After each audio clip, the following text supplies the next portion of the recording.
Welcome to the Core Women Podcast, the place for women entrepreneurs, authors, and self-starters looking to build community and gain valuable insights through expert interviews with women at the top of their game. Join your host, podcaster, producer, expert coach, entrepreneur, and author, Dr. Summer Watson, as she aims to inspire and empower you through these candid conversations. Lean in and embrace the journey. It's time to start the show. Here's your host, Dr. Summer Watson. Today on the show, I would like to welcome Susanne Mueller, who was born and raised in Thun, Switzerland, and now resides in New York.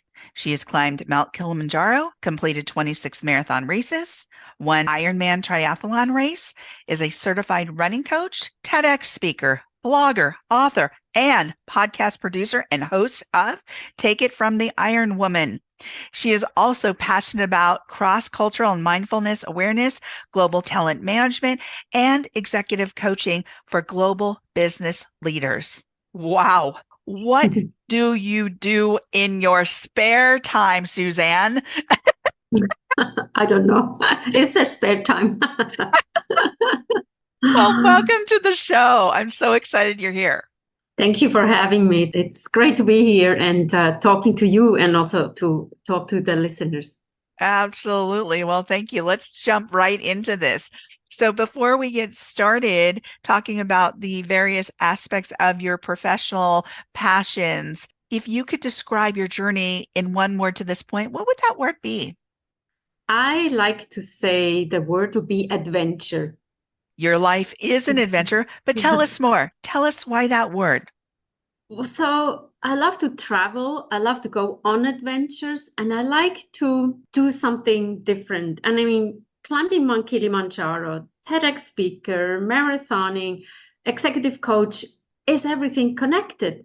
Yes, in a way it is connected because everything is an adventure. We always say with a marathon, for example, we start at the same start line. We finish at the same finish line. Some people are just a little faster. Some people are a little slower. Some people need more support. Isn't that what life is all about? And I see that as a solo entrepreneur, it's an adventure. I have to take risks. Am I ready? Not all the time. With my podcast, I have different guests. So I have to go with them on their adventure with my adventurous curiosity. So I think that really describes me well. Yeah, I love that word, adventure. It sounds like you've been on many of your own and will continue to go on many adventures. You have so many incredible interests and accomplishments. Let's start by talking about being born in Switzerland and your migration to New York. Tell us about that journey, that adventure. I think it started out with I love to read and I always was fascinated by different cultures. I remember once I had a book and I said to my mom, where is Timbuktu? Or where is Lady Titicaca? So all those big words, or sometimes the words I couldn't pronounce, they were important to me. And when I think of my family, my mom always, and to this day, she has an atlas, the book with the world. We would go where Timbuktu is or Lake Titicaca. So I knew where it was. And we even had a puzzle game of Europe and we could take out all the countries. So we learned where all the countries were. And then I was working for the airline. And that actually brought me to New York with a management exchange program. This is where my life started. Maybe it started a little earlier when I finished my apprenticeship. So I was working in an office and I went to school for 2 or 3 days per week. I had the opportunity to go to London, the little girl from Switzerland going to London. And many times I was alone there, but I enjoyed it. I was walking. I remember I was at Piccadilly Circus. I was walking around and I inhaled that whole world. So I think it's me being curious again and that adventure. And then being in New York, I remember the first few days, I was again alone admiring the Rockefeller Center Christmas tree. There were no tourists at that point. We started work, I think 8:30. So I was there around 8:15. Nobody was there. It was quiet. If it can be quiet in New York. Right. But it was this magic. I think that's what inspired me a little bit there. Yeah, I love that. I've experienced some of that myself being in London. during the Christmas holidays and just experiencing the lights or the castles during the holidays and living in Japan and traveling around the different Asian countries. So yes, it's exciting. Isn't adventure exciting? It really opens up your world, your eyes to new experiences, to new cultures, to new ways of doing things. And I love that you had that map, that puzzle where you learned about the different countries in Europe. I love that beginning because it started that curiosity. It started that excitement. And then your mom took you to those places. So not only did you learn how to pronounce the names, but you got to experience those places. How exciting. I've never been to Timbuktu. I'd love to go. I don't know how to get there, but one day maybe we go there. We take an adventure. Absolutely. Well, it sounds like you've had a lot of adventures. You know, when I was growing up and as a teen, I had a world map behind my bed. I loved it. And I thought, here's the world, Summer. Experience the world. How are you going to do that? What is that going to look like for you? I had no idea at the time, but I just knew that that map started something for me. And I think looking at it starts, right? So you see it, it's big, it's a potential, you can go. And I always say it's one step at a time, one day at a time, and we should go. And sometimes we shouldn't think too much, because I remember when I had the opportunity to go to New York, some of my friends were asking me, what if you don't like it? And I was like, what kind of a question is that? What if you get homesick? What if something happens to you? And it took me a little while, and I said, oh, then I come back. Yeah, absolutely. I never went back. I mean, I went back to visit, but I think once you're in New York and you love that energy, I always say I learned the good, the bad, and the ugly in New York. As a tourist, it's a fun place. Yes. But if you're living there, it's very competitive. If you're not always up and running and motivated to go every single day, somebody else will take your space in a New York second. Yeah, absolutely. It's not a New York minute, it's a New York second. And New York is a really unique place. You've experienced that. You love it. You're part of that embroidery of that city. You mentioned taking those first steps. You've taken many first steps. You've climbed by taking a first step, Mount Kilimanjaro. You've taken a first step into 26 marathon races. You've taken many first steps into an Ironman triathlon race, and you're a certified running coach. So let's talk about this passion for not just adventure, but how you took your first steps into such incredible situations, such as climbing, racing, triathlons, being a running coach. Tell us more. How did you do it? And where did this passion come from? How did you cultivate that passion? Well, obviously you've cultivated in many ways, but tell us more. Well, now that you asked me that question, I think I just took the first step without thinking. So if I see the label of IKEA, some assembly required, this is not for me. I am more the person, I try it out and then I think about it. I try it out and then I'm like, maybe that was a little risky. I did skydiving.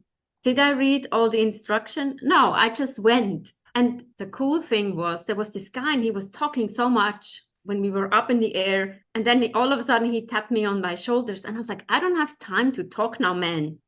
Well, he said to me, you have to pull. You have to pull now. I would have forgotten to pull the parachute. Isn't that interesting? Maybe not a good example. Don't try it at home, right? As they say. But sometimes maybe that's one of my flaws, but that's also what's helping me. I'm trying out things without even thinking. That might not be the easiest for everybody who's like thinking, doing the research. I mean, I love research. I studied psychology. I love the statistics and the thinking behind it, the theories. But sometimes I just say yes. And sometimes you have to say yes before you know what all the details are. And that's maybe my strength, but also my weakness. Well, interesting. So let me ask you about Mount Kilimanjaro. I have another friend who climbed Mount Kilimanjaro. Why Mount Kilimanjaro? Yeah, so a dear friend of mine, actually my running partner at that time, she said, let's go. This is one of the bucket lists. And she said, I ask many people, but I wanted to go with you and share the tent with you. You're a good tent mate. I don't know what that meant for her, but yeah, we were compatible. Obviously, it's not such an easy climb. You No. climb every day and then you are tired. You don't sleep so well anymore at that high altitude. So I actually was happy to get up at 4 or 5 in the morning because I had dreams. I think one dream was I was jumping out of the window and I was like, oh, it's fine. So a lot of things are happening. And we had a packing list. I think it was page 48 of that manual. And I read page 48 and I stopped. And then everybody was bringing duct tape. And I was like, why do you bring duct tape? It was on the list. And I was like, not on my list. I didn't go to page 49. So there I was like, maybe I should pay attention to the details rather than just like, if the page ends, you think that's the end of it. So go through the details. Check the next page. Maybe that's a note to myself. But she said, let's do it. And I was like, again, let's do it. Right. Well, let me ask you, as you're saying this and you're talking about the details, when you ran that Ironman triathlon, did you start creating a system, a training system for that? Or did you just jump right into it? Oh, no, you cannot just jump right into it. It's a whole day. It's a long day.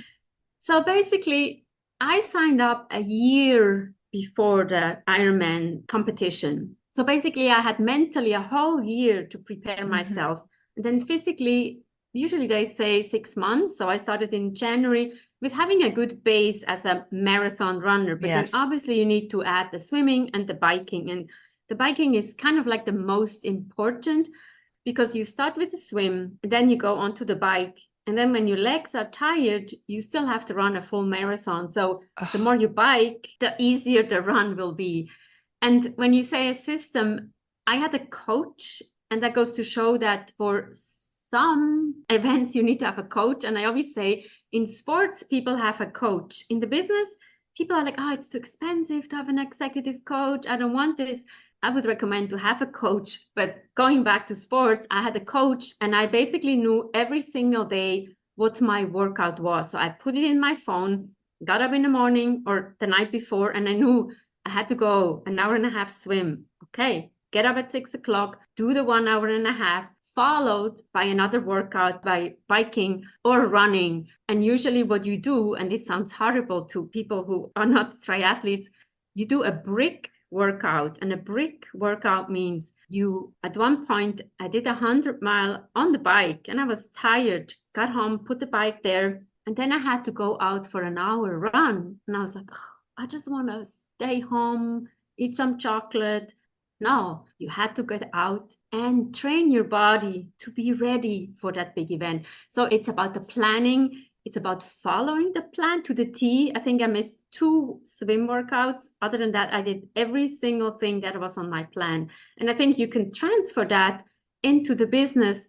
The better you plan, the better you follow a plan, the more successful you are. And also, if you break it down into smaller chunks, then it's possible to get that Ironman distance into your system in a way, and also be ready and injury-free when you get to the start line of the event. Oh, absolutely. You talk about adventure, you talk about just saying yes, and you said yes to the Ironman.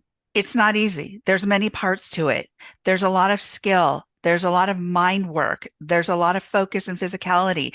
There's so much that goes into this that there is an approach. There is a system. We each develop our own systems, but this is a great segue into a bit about your background in executive coaching and how you support global business leaders. So you have all this talent, you've done all this adventure, you've created these different systems for yourself. So how do you apply that in coaching? So for me, actually, it's easy when I have a person who also is a marathon runner or a triathlete, so we can talk sports and how we can transfer that into the business. Currently, I'm coaching a person who plays tennis. And I said, in tennis, you don't wait till the ball is coming your way. It's like strategic. It's like a chess play. You have like almost 2 or 3 steps that you have in your head that you are planning and planting in a way. And he's like, yeah, this is so good. Yeah. Or in team sports, there is a team dynamics. What's happening? Somebody's on the outside. Somebody doesn't speak. Well, in sports, The coach is there. Hey, we need your input. We need your input. This is what you can use in business as well. So that's kind of like easy for me. And I also have to say, when I speak to a person who's not interested in sports, I don't highlight that aspect of my life so much because they're not interested. But you can say it's about the planning, and it's one step at a time. It's one day at a time. And I had once a client, and for some reason, we started to talk about how many steps do you take per day? And she said, and I couldn't believe it. She says, I think 200 to 400. And I was like, this can't be. And she's like, I get up, go into the bathroom, I go into the elevator, I go into the car, I go to the office, then the same thing back. Yeah. That's it. And I never said anything because I don't like to judge. I think that's very important as a coach. I do not judge you. I want to empower you. I want to see your growth. The next time we met, she says, I'm taking 1,000 steps now because of you. And I was like, I didn't say anything. I didn't say you have to. I would encourage you. Nothing. So I think it's about inspiring others to do something, to challenge them a little bit out of their comfort zone. And it sounds like you've done a lot of that personally for yourself. And although you may not use the same language for people who are not interested in sports, what you can translate is the same concepts. And you've got so much depth of knowledge in relation to taking those first steps, the systems approach, creating a system for somebody else, or helping them create their own system by all the skills that you have developed over a lifetime, and doing all that you've done from work to adventure to running to being a coach. So I think sometimes a lot of people tend to forget that our skills are translatable. We can put that into something else. We can shift that into a different area. Yes, you might be a runner. Yes, you might be into adventure. Guess what coaching is? It's taking those steps. It's adventurous. Every time you work with a new client, it's a new adventure, right? So we've talked about your coaching. We've touched on some of your adventures. Now let's talk about your podcast, Take It From the Ironwoman. Tell us about that. So first I want to say not everybody needs to be a marathon runner or an Ironman triathlete person. I use my podcast almost like a grassroots because everybody can come and share their stories. Because some of the stories, we know we all have the celebrities and we love to hear their fantastic stories. But there's so many people, and I mean people, not only women, but people out there who have done great things, and they need to be elevated, lifted up, and empowered. And this morning I spoke to one of my guests, Miss Hedwig. She has a business. She's making crochet and knitting in the Netherlands. And on the podcast, she says she creates patterns. So if you want to know how to knit a sweater, you can buy the stuff, you get the yarn, and then you go. And on the podcast, I think I said to her, I would suggest that you start to write a book because people can benefit from who you are, what you are. So she says, yeah, maybe like a workshop book. We can add the yarn and this and this. This morning on the Zoom, she says, thank you so much for the podcast. I think we're starting the book. I was like, we planted the seed. Yes. And two others, I mean, I need to tell that success story. So there's this lady, Shona McDonald in South Africa. She was on one of the webinars. She builds wheelchairs for especially children in need because she has a child who needs a wheelchair. So I checked on LinkedIn and I saw Shona McDonald, and it was Shona McDonald, Survivor South Africa, Shark Tank South Africa. She designs swimwear. And I was like, this is not really the person I want to connect. So I'm like, let me connect with her. Again, taking a risk. And I said to myself, she will never respond to me. She responded in 2 days. Yeah, I'm happy to be on your podcast. And then I told her the story that I actually wanted the other Shona McDonald. And she says, I know her. Oh, wow. So she connected me with the other McDonald, but the story gets even better. So I sent both of them the 2 links. And now Shona McDonald, who creates swimwear, she says, I want to work with Shona McDonald's with the wheelchair to create swimwear for people with disability. Oh, how cool is that? So I don't have a product when you think in marketing terms, but I connect the people. And that's what I love that I can do with the podcast. Yeah, I love that too. Yay to podcasters. Yay. We have to have more and good stuff. Yeah, so it's Right. exciting. Yeah. It is exciting because we create a platform where we feature men or women and we lift up those voices. Those voices then inspire others. Those voices give ideas to others where somebody might not have had that exact idea, or they might have had an idea, but they got the courage from the inspiration that they heard from the person speaking on the podcast. Just like when people work with you, they've been inspired, although you didn't talk about your system or their system yet, but they've been inspired to take more steps, or they were inspired to write a book. It's amazing where we find our inspiration, and podcasts are one of those areas that people draw inspiration from. Now, you've also done a TEDx. Tell us a little bit more about that TEDx. This is kind of like my success story 2 years ago. And then people say, how did you get this? Again, I took a risk. I flipped through the TEDx and I saw something and I was like, oh, that would be cool.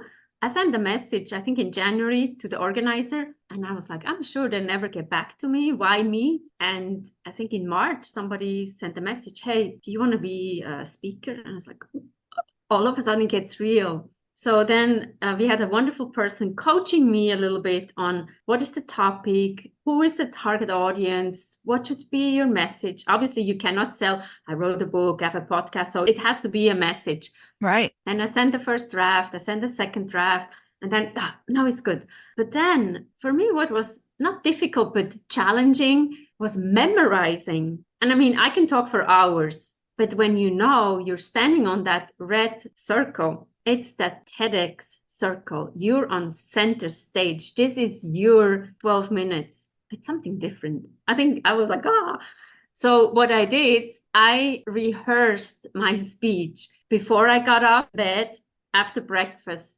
before lunch. My poor boyfriend had to listen to it every single day, like multiple times. I went walking and people must have thought like, she's crazy. I spoke it out loud. I rehearsed by myself. Yeah. Back and forth, back and forth, back and forth. And when I was on that stage, it almost felt surreal because I think I ingrained it so much that I actually enjoyed looking at the people and I was like, this is my message to you. So this was almost surreal, but it's certainly a fantastic success story, but it doesn't come overnight. So you need to have a lot of things that you want to share, but then you also want to care. I think that's what my main message is. And I'm ending the TED Talk with like, if you want to go fast, go alone. If you want to walk far, go together. So I think that was kind of like my main philosophy, and it's philosophy of life, like support each other, go with each other, and you can do so many more things as a group, as a support system. Oh, I love that, Susanne. How special is that? You know, I had the honor and privilege of going recently to watch one of my friends do his TEDx at Boston University. It's kind of like you're locked in for the day. So if you're there to watch one person, you're there to watch everyone, which was fantastic. It was my first experience of being at a TEDx live, not just watching them on YouTube, and to be able to experience every single one of those speakers and to be able to emotionally have a connection with every one of those speakers was incredible. It was such a fantastic experience. So I can only imagine what it was like for you standing on that red dot, looking out into that audience, having rehearsed that from the time you got up, in your sleep, while you were walking. That's huge. It's huge. So bravo to you. This is amazing. You've done so many incredible things along your journey. You were so adventurous. But as we come to the close of the interview, my last question is, if you were to give the listeners one tip about how to cultivate their passions, how to seek adventure, what would that tip be? I think it's just take the first step. And I think it's also trust yourself, trust your intuition. Don't listen so much to what others say, because sometimes we have people say, like, be careful. Obviously, we have moms say, be careful, don't fall, don't do this. But take that risk. And it's a calculated risk, obviously. I'm not saying like jump off the cliff. Like, we all want to be safe and sound and mentally healthy and stable. But take that first step and don't be afraid. Thank you, Susanne, for joining me on the Core Women podcast. Thank you so much for having me. Absolutely. You can follow Susanne Mueller on Facebook at Susanne Mueller Consulting, on LinkedIn at Susanne Mueller MA, on Instagram at Susanne-Mueller-NYC, and at her website at www.susannemueller.biz. And you can also find her podcast on most podcast platforms and her TEDx on YouTube. Thank you for joining us on the Core Women podcast with Dr. Summer Watson. We're so glad you're here and would love to connect more with you. Find us on Instagram, Facebook, and YouTube at Core Women, and on Twitter at Core Women 1. For more about Core Women and Dr. Watson, visit corewomen.com. Want more support and resources for amazing women like you? Great! Join Dr. Watson and Jen Fontanilla at the Life, Love, and Money Collective, a Core Women production that aids in understanding the key traits that might be getting in the way of living a life that you are absolutely passionate about. Connect with Summer and Jen and find out more at thelifeloveandmoney.com.